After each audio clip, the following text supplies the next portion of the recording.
put it over here, Steve.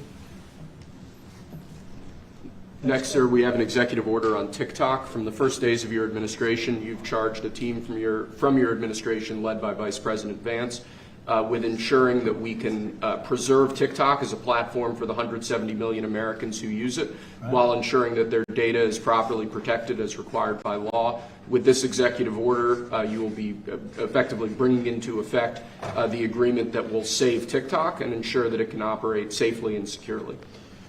So this is interesting because I had a very good talk with President Xi, a lot of respect for him. Hopefully he has a lot of respect for me too.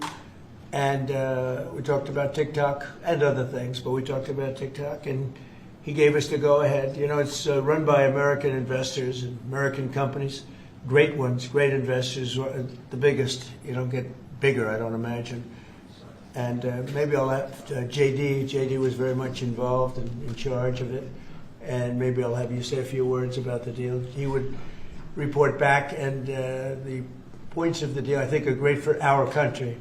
So, JD, do you want to give it a little talk, please? Yes, sir. Yeah. So thank you, sir, for your leadership and for your help. We really couldn't have done this without the president actually ushering this deal over the finish line. There was some resistance on the Chinese side, but the fundamental thing that we wanted to accomplish is that we wanted to keep TikTok operating, but we also wanted to make sure that we protected Americans' data privacy as required by law, both because it's the right thing to do, but also because it's a legal requirement of the law that was passed last year by Congress. So we think that we were able to do that. Of course, we're going to keep on working at it, but this deal really does mean that Americans can use TikTok, but actually use it with more confidence than they had in the past, because their data is going to be secure and it's not going to be used as a propaganda weapon against our fellow citizens. We're very excited about it. We appreciate the cooperation of everybody involved, and it's a big day.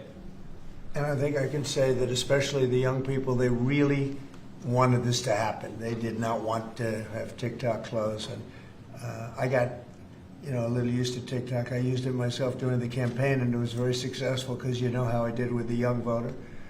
And Charlie helped me a lot too. And he said to me, you should go on TikTok.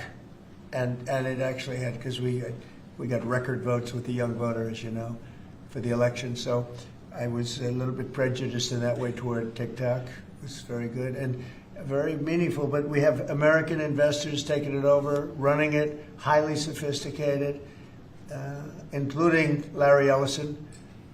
And Oracle, I guess, is going to play a very big role in terms of security, safety, and everything else. So we have very good controls. And literally, I would get a call from friends of mine who were fathers of young people saying, could you do me a favor? Could you get it approved, please? My son is driving me crazy. So we're getting it done, and they have a big audience, and we have great American investors.